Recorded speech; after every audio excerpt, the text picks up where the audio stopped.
The courtroom was silent, until a small voice shattered it. "Let my dad go, or I'll expose you." Every head turned.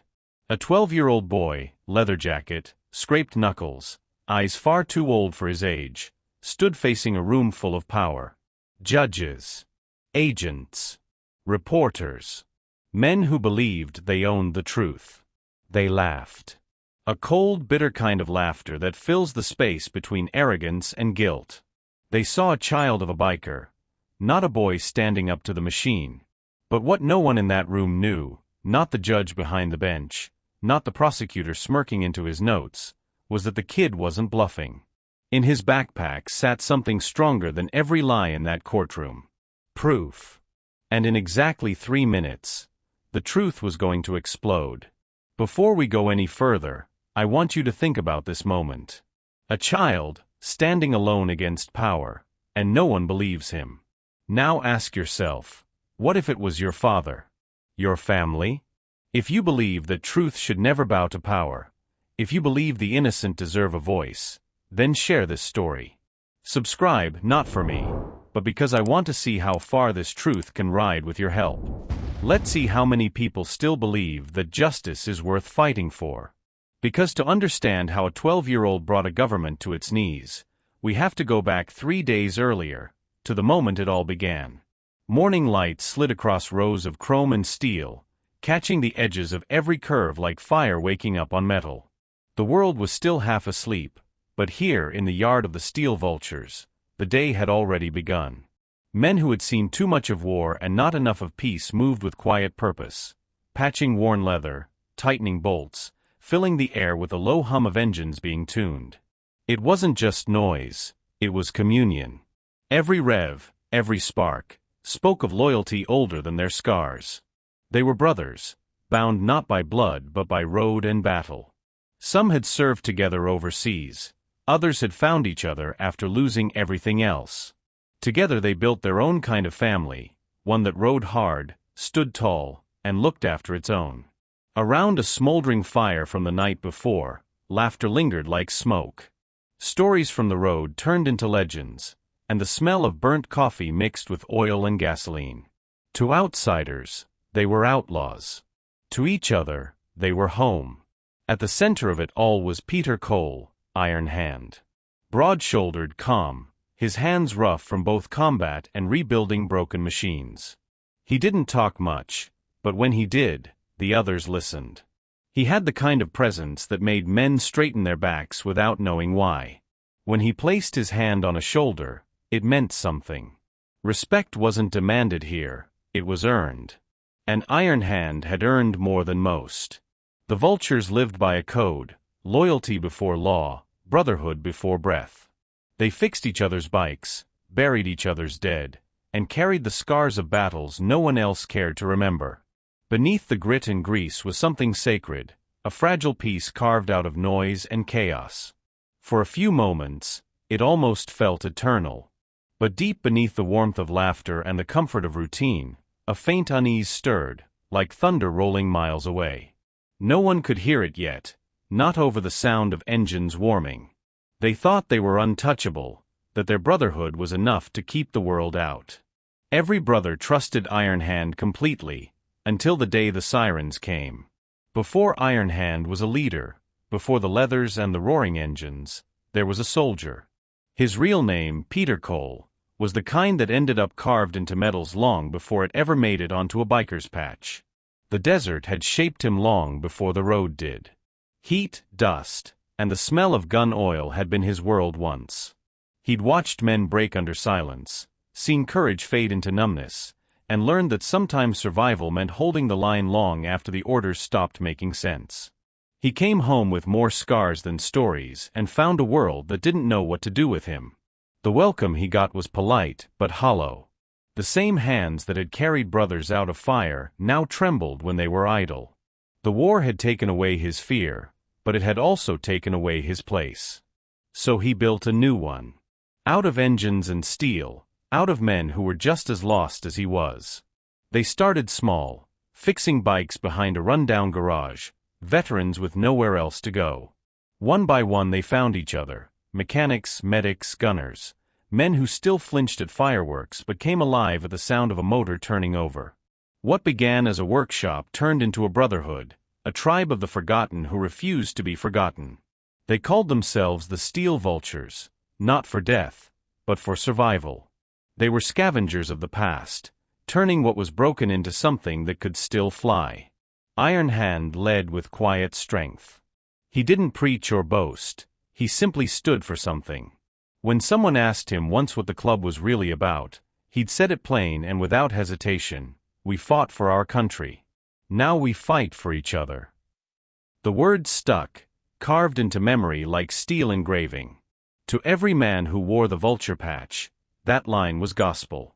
Under his watch, the broken started to heal. Men who had forgotten how to trust began to laugh again. The club became a second life, a road where ghosts followed but didn't lead. And for a while, it felt like Ironhand had finally found the peace the war had denied him. The morning broke hard and loud, tearing through the calm like glass shattering. One moment, the Steel Vultures were waking to another day of grease, laughter, and coffee boiling over the fire. The next, the horizon filled with red and blue. Sirens wailed from every direction, echoing off the warehouse walls, bouncing through the open fields like a pack of hunting dogs closing in on their prey. Tires screeched. The air changed. It smelled of metal, fear, and betrayal. Engines died mid-rev as the first line of armored vehicles came into view. Before anyone could ask a question, the gate was ripped open. Federal agents poured through, shouting commands that no one had time to understand. The sound of boots, the thud of doors being kicked in, the crack of splintering wood, it all blended into a single roar. For men who had survived war, it was a sound they knew too well. But this time, the guns weren't foreign. They wore American flags on their shoulders. Ironhand stepped out into the chaos, his hands raised but his eyes unflinching. Around him, brothers were being shoved to the ground, pinned, searched, cursed at. One of the younger vultures yelled that they hadn't done anything, but the words vanished in the noise. A baton silenced him. The agents moved like a machine, coordinated, cold, rehearsed. This wasn't an investigation. It was a performance. Ironhand's voice cut through at once, deep and steady. "Who sent you?" No one answered. An agent pressed a rifle to his back and ordered him to kneel. Dust swirled as he sank onto one knee, the weight of disbelief heavier than the weapon pointed at him.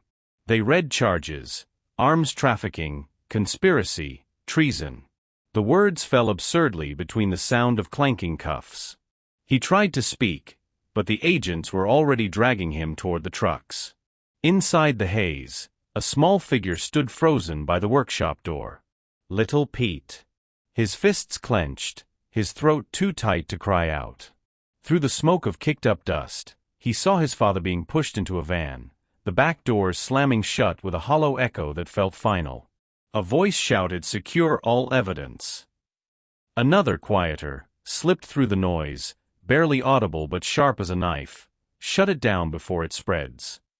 Pete didn't know what it meant, not yet, but the words branded themselves into his mind. Around him, the yard that had once been a sanctuary turned into a graveyard of engines and broken trust. Tools lay scattered. A patch, torn from someone's jacket, fluttered in the dirt. The bonfire from last night still smoldered faintly, smoke curling upward into the dawn as if the night itself refused to let go.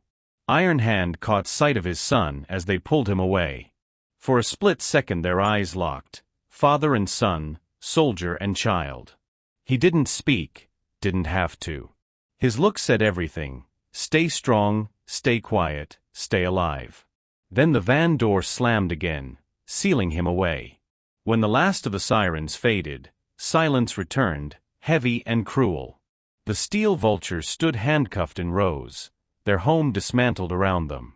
Reporters were already gathering at the perimeter, cameras flashing, headlines writing themselves. Biker gang leader arrested in federal raid. The world would see another criminal story. But little Pete had seen something else. He'd seen the fear in the eyes of the men who came to arrest his father. And fear like that, he knew, only existed in the guilty. By the next morning, the world had already chosen its villain. Headlines screamed across every screen and newspaper stand, "Biker leader arrested for weapons trade." Beneath them, Ironhand's face, hard, stoic, frozen in the flash of an arrest photo, stared back like a warning. The story spread faster than the truth ever could. Each station told it with the same practiced certainty, the same tone reserved for monsters already convicted in the court of public opinion. They didn't need proof. They just needed a face.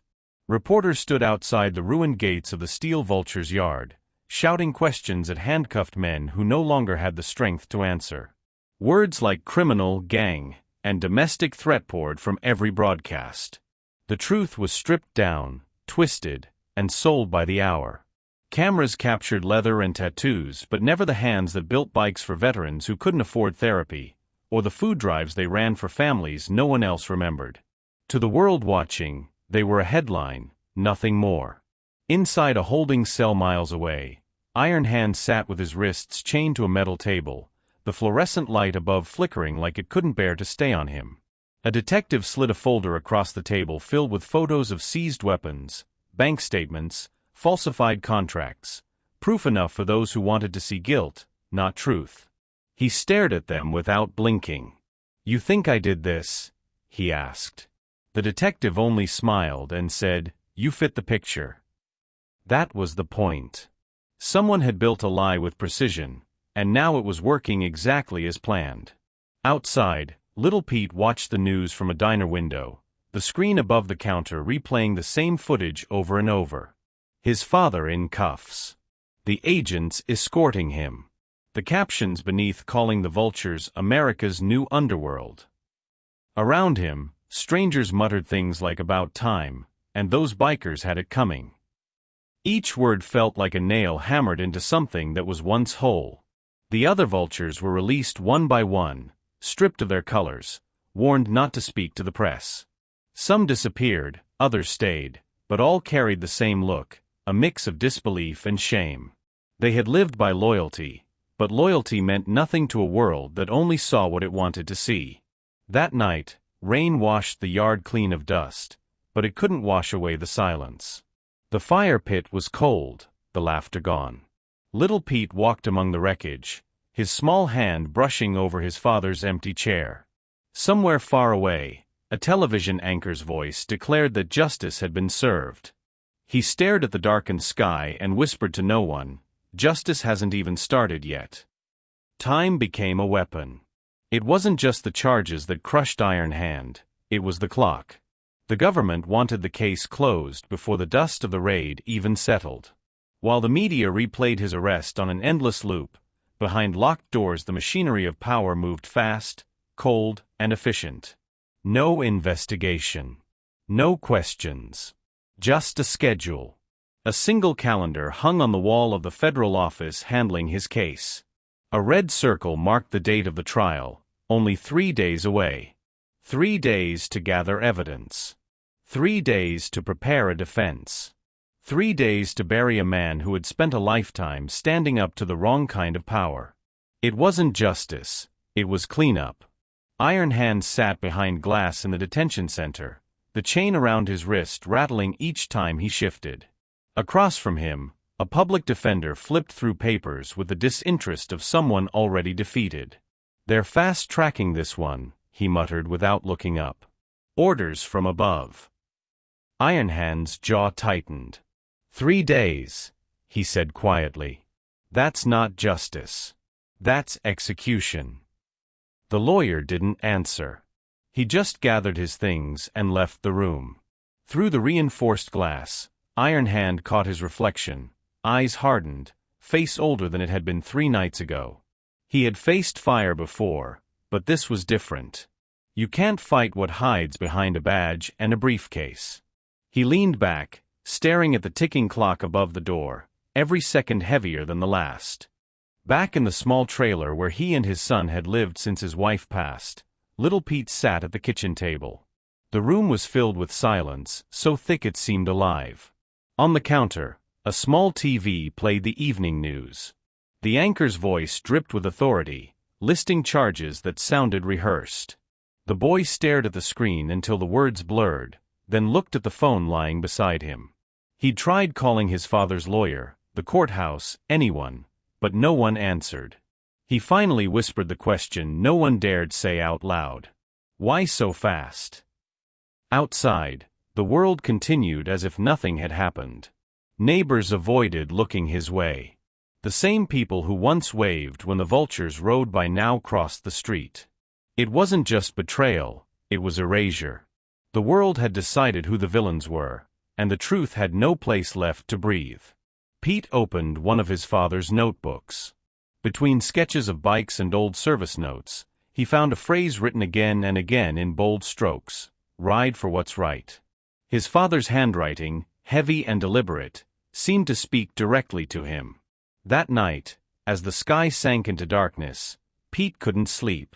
He kept hearing the sound of the cuffs closing, the van doors slamming, the faint whisper of that agent's voice, "Shut it down before it spreads."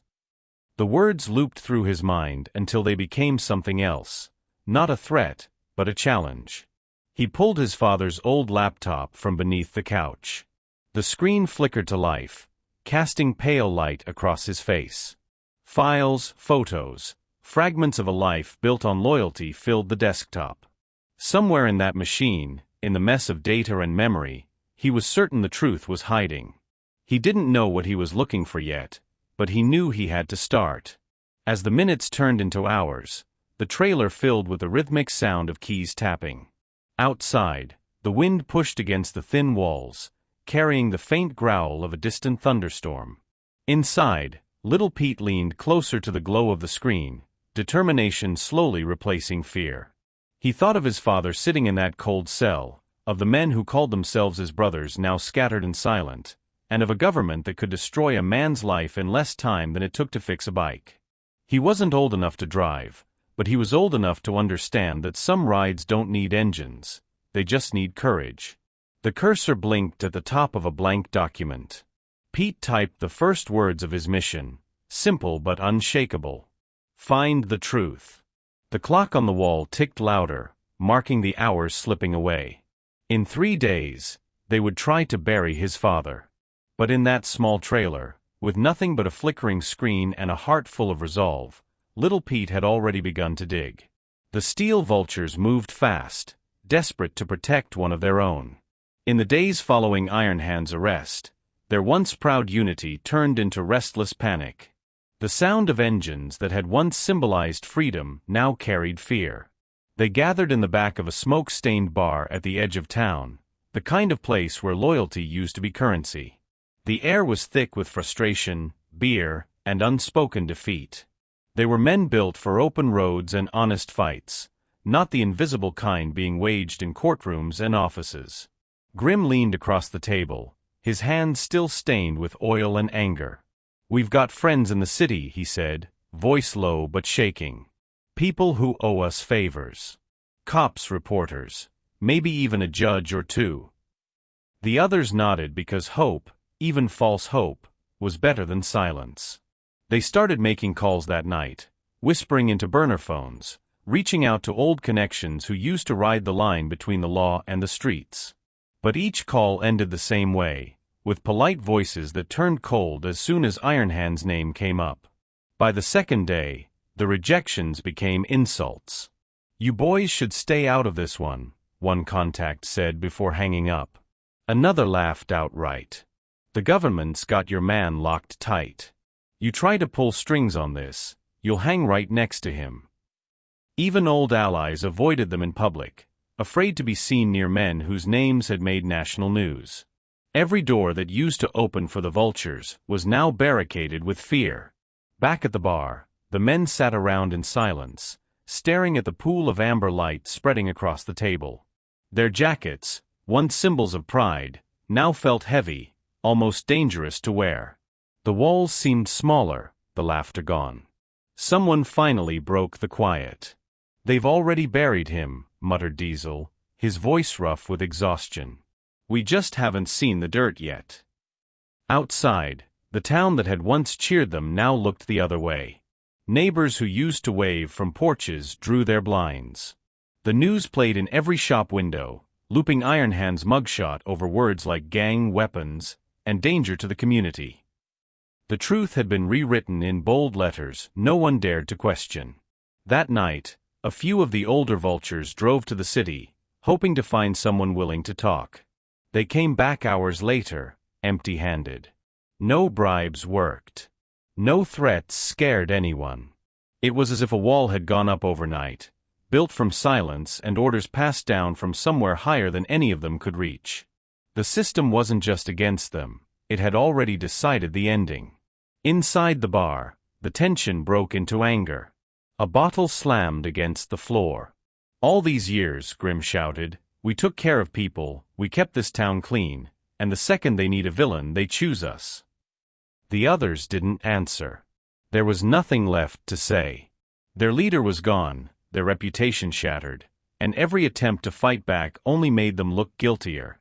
In the corner, little Pete sat quietly, unseen by most of them. He listened to the arguments fade into silence, to the sound of grown men losing faith. He saw something in their faces he'd never seen before: defeat. For the first time since the raid, he understood that no one was coming to save his father. The men who had always seemed invincible were now shadows of themselves, trapped in a world they couldn't ride their way out of. As the bar emptied, the last of the vultures lingered by the door, glancing back one final time. "We did what we could," someone muttered. But even that didn't sound true. When the engines started outside, their rumble carried no pride, only resignation. The next morning, the bar was quiet. The phone lines that once buzzed with connections now sat silent. Hope had drained out like oil from a cracked tank, leaving only the smell of loss behind. And in that hollow silence, as the last of the brothers rode away, little Pete sat alone at the same table where their plans had died. The men he had grown up admiring had run out of road. The world had turned its back on them. But he wasn't ready to turn his back yet. While they saw the end, he saw something else, a beginning.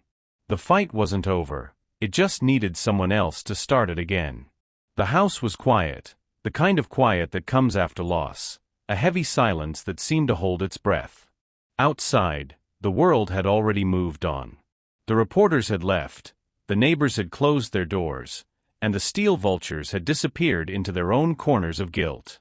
But inside that dimly lit trailer, one small heartbeat of defiance still refused to quit. Little Pete sat at the kitchen table, the glow of his father's old laptop casting a pale light across his grease-stained hands. His eyes, red from sleepless nights, didn't blink. Fear still lived in him, but beneath it, something else had begun to grow, something stronger. He had heard enough, seen enough, to know that no one was coming. The government wanted this done fast, and the men who once rode beside his father had already surrendered to silence. Pete wasn't old enough to drive, not old enough to be in that courtroom, but he was old enough to know that when everyone stops fighting, that's when you start. He pressed the power button, and the machine came to life with a low hum, like an engine warming up after years of rest. The screen flickered, lines of code and old files crawling across it. His father's laptop wasn't just for tuning engines. It was filled with memories, invoices, security footage, and messages. Somewhere in that chaos, the truth was hiding. He could feel it. Each click echoed louder than the last. The clock on the wall ticked steadily, filling the space between his heartbeat and the faint whir of the hard drive. He opened folder after folder, names, dates, pictures of parts shipments, old maintenance logs from the courthouse garage. It all looked meaningless, until he noticed something that didn't belong, a hidden folder labeled with a date that hadn't happened yet. He hesitated, his finger hovering over the mouse. When he opened it, the screen filled with encrypted documents and strange file names, phrases like Project Titan and Steel Wind Authorization. He didn't understand what it meant, but the moment he saw it, the same chill that filled that courtroom the day of the arrest ran through him again. His father hadn't been just unlucky, he had been in the way of something bigger. Pete leaned back, trying to catch his breath. For the first time since the raid, he wasn't crying. His hands trembled, but not from fear anymore. It was focus, cold, sharp, unstoppable focus. He started copying files, connecting old drives he'd found under his father's workbench, pulling together every scrap of information. The laptop whirred louder, the sound almost blending with the ticking of the clock, a rhythm of urgency that seemed to say, "Keep going." Hours slipped away. The boy's world became the screen, the glow of it reflecting in his eyes like a fire burning behind glass. When he got too tired to type, he'd whisper to himself, "Ride for what's right," the way his father used to say before every long journey. That phrase wasn't just a memory anymore, it was a mission. By midnight, the table was covered in notes, printed pages, and hand-drawn maps. He traced names, arrows, and numbers, trying to make sense of the network of lies. Somewhere out there were the men who took his father away. Somewhere out there were the voices that whispered, "Shut it down before it spreads." And he was going to find them. For the first time since the world had turned on him, Pete didn't feel small. He didn't feel powerless. He felt alive, with purpose. The fear that once made his hands shake now steadied them.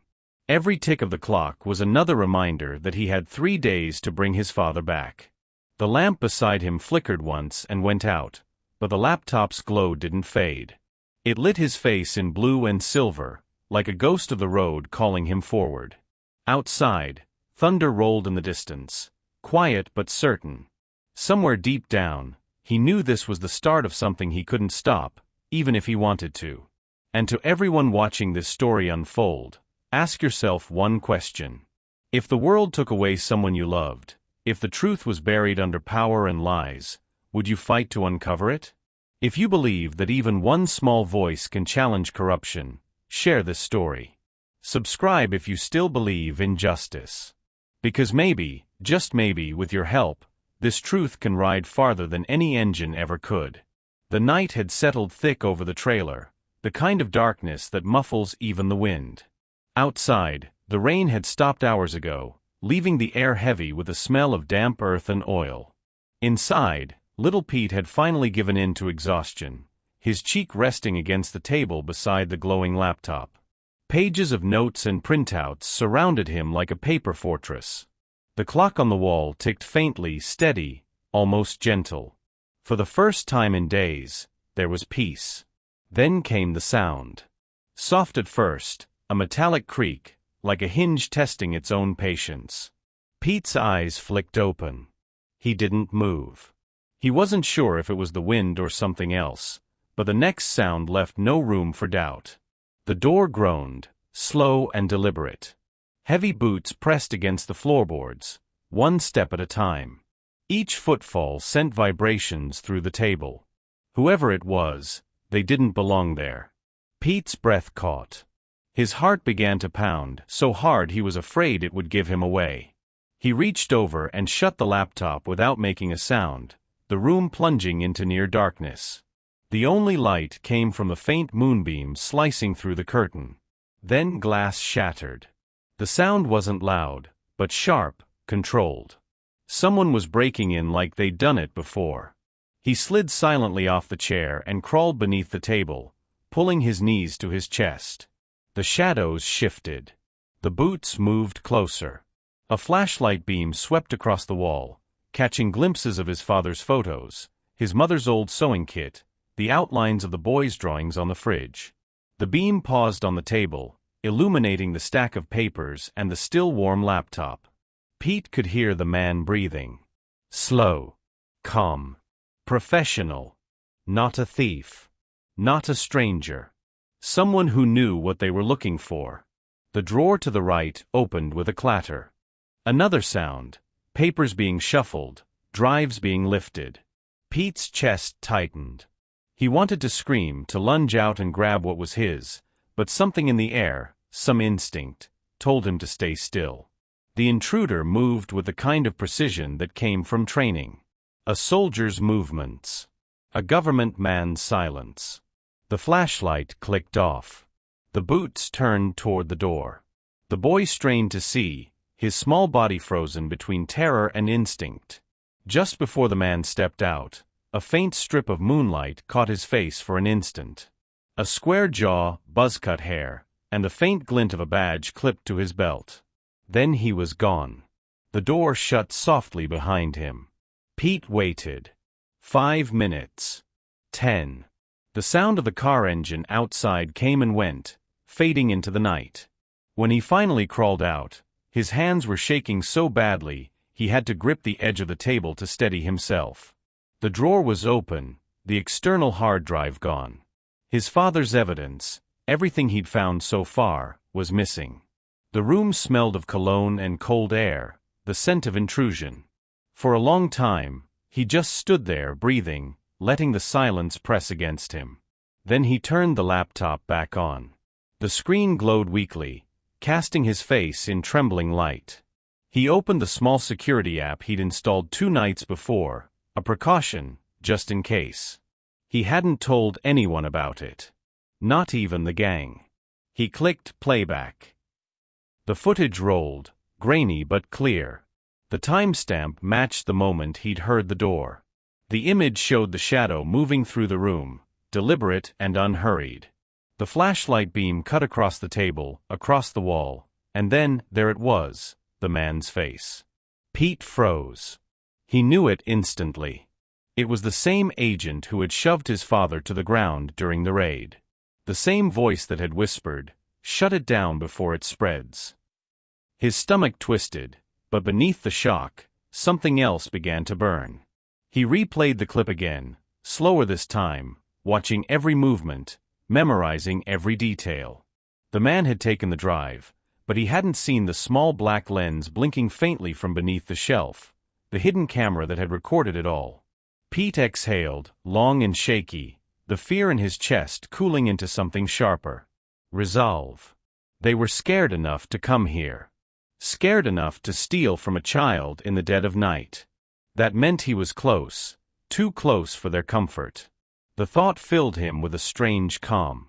He'd lost the drive, but he'd gained something better, proof of their desperation. He saved the footage to a new folder, naming it simply Truth 1. The laptop hummed as it processed the file. Outside, the wind began to rise again, rattling the windows like restless hands. Pete looked out through the thin curtain at the dark road ahead and whispered to himself, "You came here to scare me. But you just showed me I'm right." He sat back down, the glow of the screen reflecting in his eyes like twin flames. The fear was still there, but it had changed shape. It wasn't the kind that froze you, it was the kind that moved you. He tightened his jaw, pressed his hands flat on the table, and said softly to the empty room, "You wanted this shut down? Let's see you try." And to anyone listening to this story now, remember this moment. A boy alone, facing the weight of a system meant to break him, refused to bow. If you believe that truth deserves to be louder than fear, share this story. Subscribe if you believe no child should ever stand alone against corruption. Together, maybe we can make sure that courage like his never gets silenced again. The trailer was cloaked in stillness again, the kind that came after a storm. A single candle flickered on the table, its light bending and trembling against the walls. Little Pete sat hunched over his father's laptop, eyes rimmed red, hands trembling as he worked. The hidden camera footage played on repeat beside him, the agent's face frozen mid-motion, a thief caught in the act. He had watched it too many times to count, memorizing every line, every shadow, every flicker of fear in the man's eyes. The power had gone out hours ago, but Pete didn't need it. The candle was enough. Its glow reflected in his eyes as he opened a drawer and pulled out a small box of old USB drives, their labels smudged and worn. He picked one that was still blank, wiped it clean with the edge of his sleeve, and whispered softly, "For Dad." He slid it into the laptop, and the machine began to hum, a sound steady enough to match his heartbeat. Outside, the rain had returned, soft but constant, like a rhythm keeping time with his resolve. He began copying the footage, every file, every note, every image he'd gathered in the last sleepless nights. Each megabyte felt like a heartbeat in the quiet room, proof that the truth could still be saved, that what was taken could be rebuilt.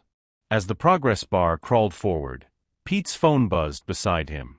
A restricted number flashed on the screen. His breath caught. He answered quietly, afraid to break the silence. "Pete," came his father's voice, rough but calm, the kind of voice that could still stop chaos in its tracks. "You there, son?"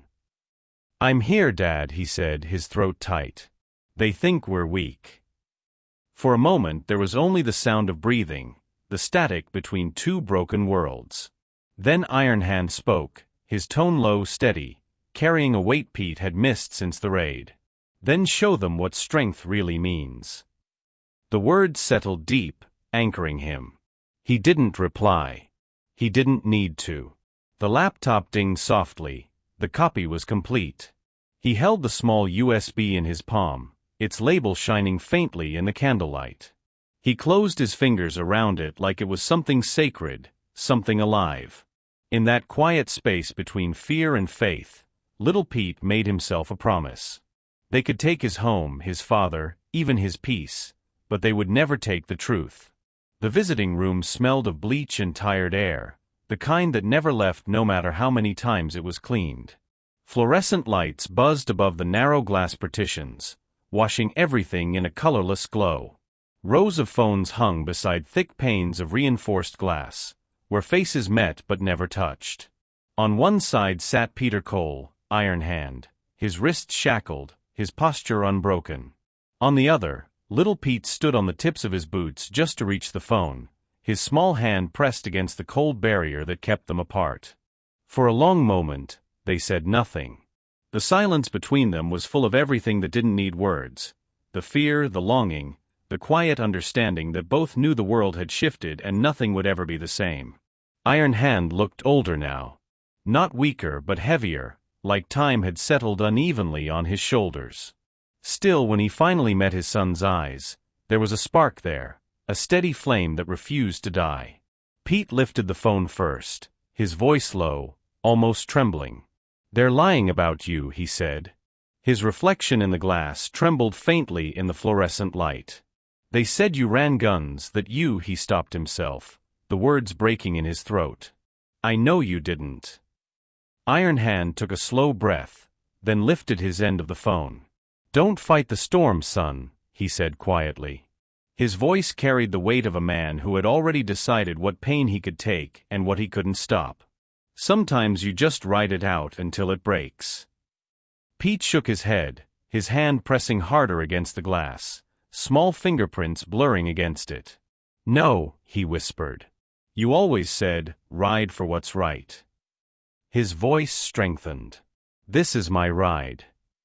The words hung there, caught between them. Ironhand's lips parted as if to speak, but instead he smiled, slow, tired, proud. The kind of smile that didn't need language. He reached up and pressed his hand against the glass opposite his son's, lining up palm to palm with only inches and everything between them. His hand was scarred and rough, his son's smaller and trembling, but they fit perfectly. Ironhand's eyes glistened. He'd taught his boy how to hold a wrench, how to balance a bike, how to respect the road and never run from truth. But he had never taught him how to stand still when the world was unfair. That, it seemed, the boy had learned on his own. Pete's shoulders trembled, tears slipping down his cheeks, but his voice didn't waver. "I've got something, Dad. Something they don't want us to find." Ironhand didn't ask what it was. He didn't have to. He could hear it in his son's tone, the same stubborn resolve that had once carried him through war. He nodded once, slowly, his throat tightening. "Then ride careful, son," he said, his voice breaking just slightly. "The road's darker than it looks." "I will," Pete answered, clutching the phone harder, pressing his forehead to the glass for a heartbeat before pulling away. The guard's voice echoed from the far end of the room, calling time. Neither of them moved right away. They just stayed there, palms separated by that thin layer of glass, the world on both sides spinning toward something neither could stop. When Ironhand finally lowered his hand, his son did too, but the look in Pete's eyes had changed. The fear was still there, but it had been tempered by something harder, something unbreakable.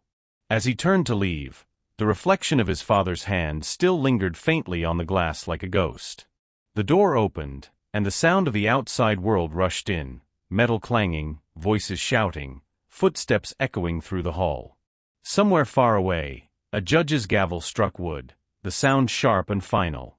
The echo carried, merging with the image of a boy's clenched fist closing tight around invisible resolve. The storm was still coming, but little Pete was no longer hiding from it. He was ready to ride straight into it. The courthouse was full long before the hearing began. The air itself seemed to hum with judgment, thick with whispers and unspoken verdicts. Reporters crowded the benches, cameras perched like vultures waiting for the moment to strike. The people had come not for truth, but for spectacle. They wanted to see the so-called Biker King fall. To them, this wasn't justice, it was entertainment. Ironhand sat at the defense table, wrists free for the first time since the arrest, though the invisible weight of accusation still chained him to his chair. He wore a simple shirt, the tattoos on his arms hidden beneath the sleeves. The lawyer assigned to him shuffled papers nervously, avoiding his client's gaze. Across the room the prosecutor, sharp suit, slick hair, the smirk of a man certain of his own power, leaned back enjoying the attention. When the judge entered, the room hushed, but not out of respect.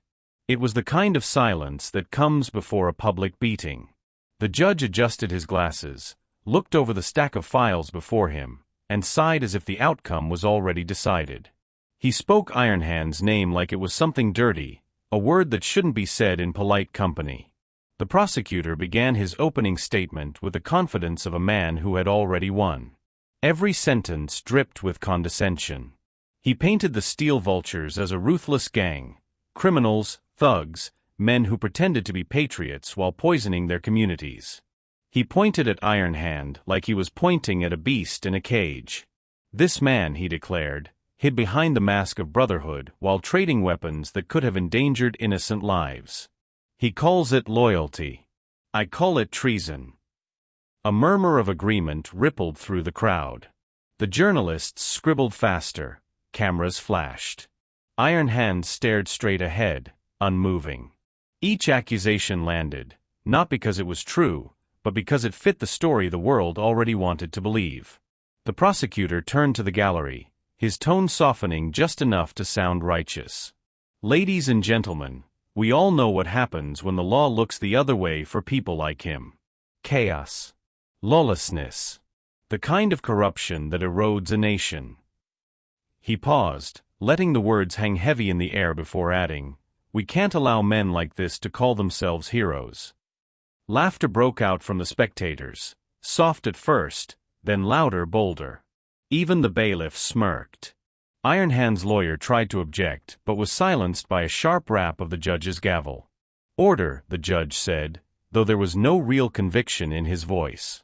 He looked at Ironhand the way a man looks at an insect pinned beneath glass. Ironhand kept his composure. He had faced bullets, explosions, men who wanted him dead, but this was different. This was death by humiliation, carried out under fluorescent lights instead of fire. When the prosecutor waved a photo in the air, claiming it showed the location of hidden weapons, the laughter returned. No one questioned where the evidence came from or why it appeared overnight. The truth didn't matter. The performance did. From the corner of the room, little Pete sat small and silent, surrounded by strangers who whispered insults about his father loud enough for him to hear. His jaw clenched, his nails dug into his palms, but he said nothing. His father's eyes met his across the courtroom for a fleeting moment. Steady, wordless reassurance. Then came the moment that turned the room from cruel to unbearable. The prosecutor leaned forward, looked directly at Ironhand, and said, "Tell me, Mr. Cole, when you held that gun, did you think of the children it might kill? Or did you just think of your gang?" The crowd erupted again. Someone laughed too loudly. Someone else clapped. The judge didn't stop at this time.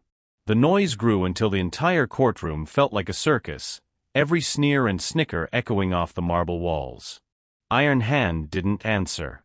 He didn't even look at the man. Instead, he looked toward his son again, and for a heartbeat, the noise faded in Pete's ears. He saw not a criminal, but the man who had taught him courage, integrity, and strength. The boy's heart pounded. The mockery around him was fuel. Every laugh, every sneer, every cruel word carved something new into him, a promise that this would not be the end. The gavel slammed again, calling for order. The laughter quieted, but the damage was done. The image of a man stripped of dignity and a child forced to watch it burned itself into everyone's memory. What the court didn't realize, what the prosecutor couldn't see, was that the laughter had already stopped meaning what they thought it did. It was no longer a sign of victory. It was the sound of arrogance digging its own grave. The prosecutor was still talking when the moment broke. His voice, smooth and confident, filled the courtroom like a sermon. Men like your father, he said, turning toward Ironhand, spend their lives pretending to be heroes. But beneath the leather and the lies, there's only greed. There's only guilt. The crowd murmured approval. Reporters leaned forward, pens ready to strike. The judge nodded slightly, already convinced. And Ironhand, silent, immovable, sat as though carved from stone. He had stopped defending himself hours ago. It no longer mattered what he said. The world had made up its mind. Then, from the back of the room, came a voice. Small but steady. You framed my dad to hide your crimes. Every sound in the room froze. The voice came again, louder this time, sharper, cutting through the stale air like the crack of thunder. And I can prove it. All heads turned. There, standing in the aisle between the benches, was little Pete. His hands shook, but his eyes didn't. He looked like a ghost of the man in chains, same jawline, same defiant stillness, but younger, rawer, burning with something no one in that room expected to see. For a second, no one spoke. Then the silence shattered into laughter. It started with a chuckle from the prosecutor, then spread like wildfire through the gallery. The sound was cruel, echoing off marble and glass until it felt almost physical. Reporters exchanged smirks. Spectators leaned toward one another, whispering jokes.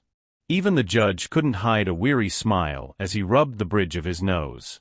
Order, he muttered, though he didn't mean it. Sit down, boy. Pete didn't move. I said you framed him, Pete interrupted, his voice cracking once, but his stance holding. You planted evidence. You stole files. You made up the story because you needed someone to blame. Laughter erupted again, louder this time. Cameras flashed. Someone shouted, "The kid's lost his mind." But under the noise, something else had changed. The boy's defiance had weight. It wasn't the voice of a desperate child, it was the voice of someone who had seen too much to stay quiet. Ironhand's head lifted. He didn't smile, didn't move, but pride flickered in his eyes, brief and fierce. The prosecutor leaned against the table, pretending amusement. Son, he said with mock pity, this is a court of law, not a playground. Why don't you take your stories back to your cartoons? Pete's jaw clenched. You'll wish it was a story when I show you what I have. The laughter faltered just slightly, the edges of it thinning into curiosity. The boy reached for his backpack, the one he had carried everywhere since the raid. The zipper's slow sound filled the silence, stretching it thin. He set the bag on the table beside the defense lawyer, his small hands trembling as he unzipped it. Every movement felt slower, heavier, like the air itself was waiting to see what came next. The prosecutor's smirk faded a little, replaced by the faintest flicker of unease. Pete looked up at him, his voice calm now, the fear gone. You thought you buried the truth, he said. But you forgot one thing. He paused, locking eyes with the man who had laughed the loudest. Kids see everything. The courtroom was no longer laughing. The noise died out completely, replaced by a thick, charged silence that made every breath feel like it could shatter the room. For the first time since the trial began, the balance of power shifted, not in favor of the law, but toward the truth waiting to be revealed. For a heartbeat, the courtroom held its breath. The boy stood motionless beside the defense table, his small hands resting on the backpack that had suddenly become the center of the world. Every eye in the room fixed on him, the judge leaning forward in disbelief, the prosecutor's smirk beginning to fracture. The air was heavy enough to taste. Pete reached into the bag and pulled out his father's old laptop. The machine looked out of place against the polished wood and brass, its surface dented and scratched, still stained with oil from the workshop. When he opened it, the blue glow of the screen spilled across his face like the first light before a storm. "I said I can prove it," he repeated, quieter this time, but with a calm that made every word strike harder. His fingers moved quickly, the way a mechanic's would, precise, sure, unhesitating. The judge began to speak, but the sound of the laptop connecting to the court's projector cut him off. The blank white wall behind the bench flickered once, twice, then filled with light. At first, there was nothing but static. Then came a grainy video feed, time-stamped 3 days before the raid. It showed a conference room, government seal on the wall, a group of men in suits seated around a table. The sound was faint, distorted, but the words were clear enough. "We'll need a fall guy," one of them said. "Someone with a face that fits the story. The biker will do. He's got history. Make it look like he's running weapons again." Gasps filled the courtroom. The judge froze. The prosecutor shot to his feet, stammering, "This is illegal evidence. Objection, this is." "Overruled," the judge said, though his voice shook. He was watching the screen now, his gavel forgotten in his hand. The video continued. Documents passed across the table, signed without hesitation. Then a familiar voice, steady, clipped, unmistakably military, spoke from the end of the table. "Operation Steel Wind will proceed as planned. No leaks." Ironhand's head jerked up. That voice. It couldn't be. The man in the uniform turned slightly toward the camera, and the entire room gasped again. It was the same man who had led the raid. The commanding officer who once served beside Ironhand in combat. His former superior. His betrayer. Pete didn't flinch. "That's him," he said. "The man who arrested my dad." The screen changed again, documents now, scrolling too fast for the eye to follow. Payment records, bank transfers, signatures, all leading back to the same names that had appeared in that secret meeting. And beside them, the initials of the prosecutor himself, tied to a fund meant to cover operational logistics. The gallery erupted. Reporters scrambled to their feet, shouting over one another. Cameras clicked wildly. The prosecutor turned white, his confidence dissolving into panic. This is fabricated," he sputtered, sweat breaking across his forehead. "This is a trick. It's..." Pete's hand moved again. The next file played. The courtroom went silent. It was a video feed from inside a small trailer. The lighting was dim, the angle tilted, but the scene was clear. A man, wearing a federal jacket, stepped into frame, opening drawers, searching.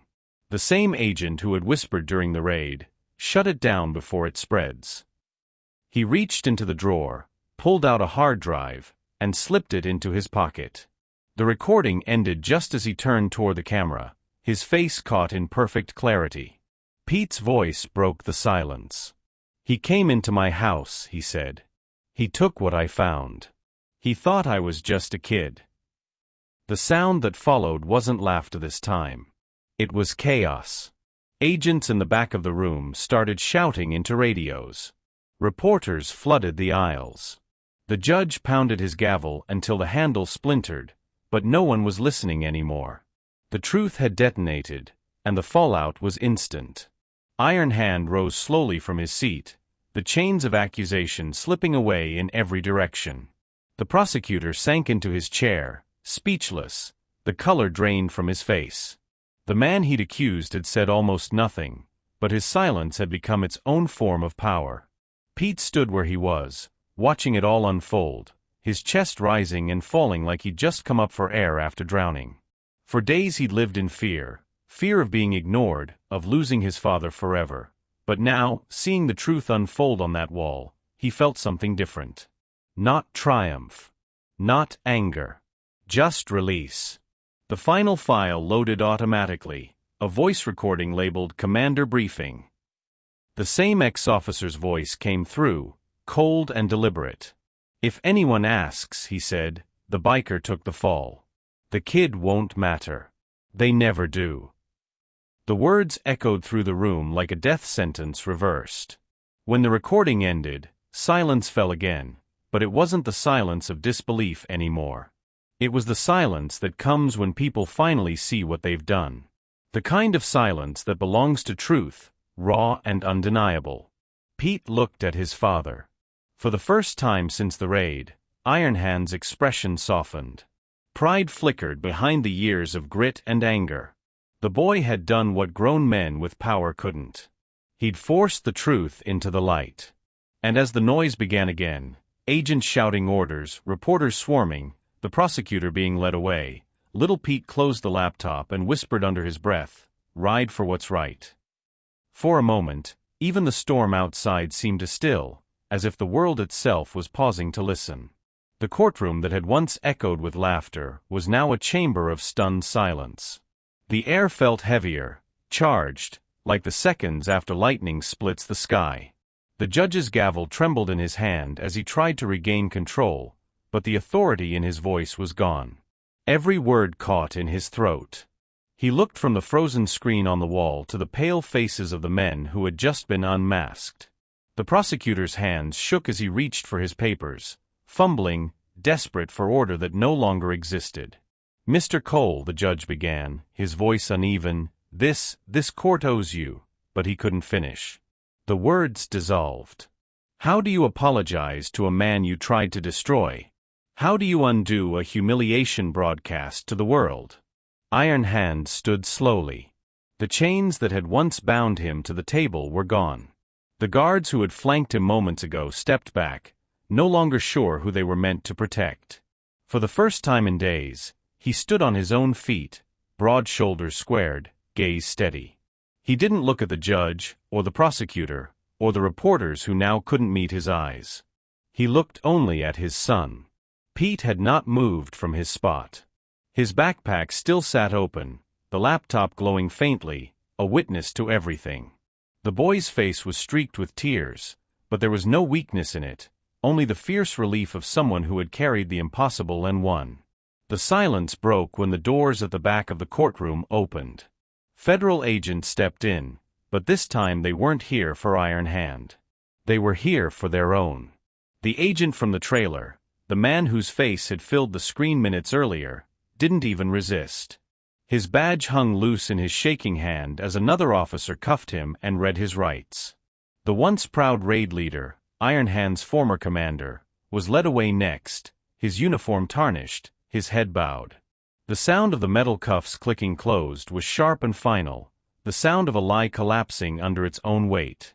Reporters shouted questions into the chaos, their voices tripping over each other. Who ordered the cover-up? Will there be an investigation? How deep does this go? The answers were buried under the rising noise. The judge called for order again, but his words were drowned out by the truth unraveling in real time. Ironhand's lawyer, the same man who had spent the entire trial too afraid to speak, finally found his voice. "Your Honor," he said, standing tall for the first time, "I move that all charges against my client be dismissed immediately." The judge nodded, his hands trembling. "Motion granted," he managed to say. "Peter Cole, you are free to go." The room erupted, not in outrage this time, but in applause. It wasn't just a sound, it was a release, the collective exhale of justice long denied. Even some of the officers in the room clapped quietly, their eyes lowered. The prosecutor buried his face in his hands, the weight of his downfall pressing down as the cameras caught every second. Ironhand didn't celebrate. He simply took a slow breath, the kind that fills the lungs after years of holding back. He turned toward his son, who stood trembling in the aisle. For a moment, neither of them moved. Then, without hesitation, Ironhand crossed the room and pulled the boy into his arms. The embrace was tight, silent, desperate, the kind of embrace that mends something broken. Pete clung to him, his small fingers gripping the back of his father's shirt. The crowd blurred around them. The noise fell away until it was just the two of them, reunited not by mercy, but by truth. Ironhand whispered something only Pete could hear. The boy nodded against his chest, eyes shut, letting the relief sink in. Around them, the scene unfolded like a reckoning. The men who had laughed now stood speechless. The judge removed his glasses, wiping his eyes. Even the marble walls seemed to hum with the weight of what had just happened. Outside the courthouse, the rumble of engines began to rise, familiar, deep, and defiant. The Steel Vultures were waiting. Their bikes lined the street, chrome flashing in the afternoon light, engines idling in unity. The sound rolled through the city like thunder returning to a storm that never really ended. When Ironhand and Pete stepped through the courthouse doors, the crowd parted. Cameras flashed, reporters shouted, but the father and son didn't stop. They walked side by side through the sea of noise, past flashing lights and microphones, straight toward the waiting bikes. One of the vultures, grim, his eyes red from tears he'd never admit to, handed Ironhand a helmet. "About damn time," he said, voice rough with pride. Ironhand didn't answer, just gave a single nod. He turned to Pete, placed a hand on his shoulder, and gestured toward the rebuilt Harley parked at the front. The boy smiled for the first time in days. Ironhand swung his leg over the seat, and Pete climbed up behind him. As the engine roared to life, the crowd's clapping faded, replaced by that single familiar sound: steel, thunder, freedom. The other bikes joined in, one after another, until the courthouse steps shook under the vibration. Ironhand glanced once over his shoulder, meeting his son's eyes. Pete nodded. No words needed. They had survived the storm. When they rode off, the noise of the engines drowned out everything else: the shouts, the sirens, the questions. What remained was a single undeniable truth. Justice had found its voice again, and it spoke not from power, but from a boy who refused to be silenced. The sky burned orange and gold as the sun sank over the horizon, painting the open highway in liquid fire. The day had ended, but something far greater was just beginning. The road stretched endlessly ahead, long, quiet, forgiving. Its hum beneath the Harley's tires was steady, almost sacred. Wind tugged at their jackets, carrying with it the faint scent of rain and the promise of peace. Ironhand rode at the front of the pack, his son sitting behind him, small hands gripping the sides of his father's jacket, the fabric worn smooth by years of road and weather. The Steel Vultures followed close, their engines low and unified, the sound no longer a warning but a prayer of survival. For the first time in months, Ironhand felt the weight lift from his chest. He could breathe again. He could feel again. They passed the edge of town where the dirt roads turned to smooth asphalt. The wind was cool against their faces, tugging at the memories they were leaving behind. The raid, the laughter in that courtroom, the lies, the chains. All of it receded in the rearview mirror like a bad dream dissolving with the dawn. What remained was the truth, clean and unbreakable, carried forward by a boy who refused to give up. Pete's head rested lightly against his father's back, his eyes half closed as the world blurred into streaks of light and color. The road was home now, not the trailer, not the courthouse, not the past. This was where they belonged, in motion, in silence, in freedom. Ironhand didn't speak, but his thoughts were loud in the quiet of the ride. He thought of the men who had fallen for the lie, of the brothers who had lost faith, and of the son who had found it for them all. He thought of how close he'd come to disappearing, not just from the world, but from himself. Yet here he was, redeemed not by the system that broke him, but by the courage of a 12-year-old boy who refused to let him fall. He slowed as the road widened into a stretch of open country. The horizon shimmered. The air grew softer, the noise of the city long behind them. He glanced down at the small mirror on his handlebar and saw Pete's reflection, eyes steady, face calm, the weight of what he had done still too large for his age, yet somehow fitting him perfectly. The vultures followed in silence, no one speaking, no one needing to. Their shadows stretched long across the pavement, merging and separating like the shifting paths of fate. Somewhere between the fading sunlight and the growl of the engines, Ironhand realized something he hadn't before. His son hadn't just saved him. He had saved them all. He had given back what they had forgotten to believe in, the idea that even in the darkest storm, truth still has a voice. As they reached the crest of a hill, the wind grew louder, wrapping around them like an anthem. Ironhand let go of the clutch for a moment, letting the bike glide forward. Behind him, Pete lifted his head and opened his eyes. The setting sun caught his face, turning the edges of his hair to gold. For a second, he looked less like a child and more like something larger, the embodiment of everything they'd fought for and nearly lost. He didn't just save his dad, he saved their name. Because sometimes, the smallest rider carries the heaviest truth. The words lived in the rhythm of the wheels, in the deep rumble that filled the fading sky. They didn't need to be spoken. They were already written into the moment, into the steady pulse of the engine, into the road that kept unfolding ahead. The convoy rode on, past the last mile marker, past the town limit sign, into the wide and endless horizon. The orange gave way to violet, then deep blue.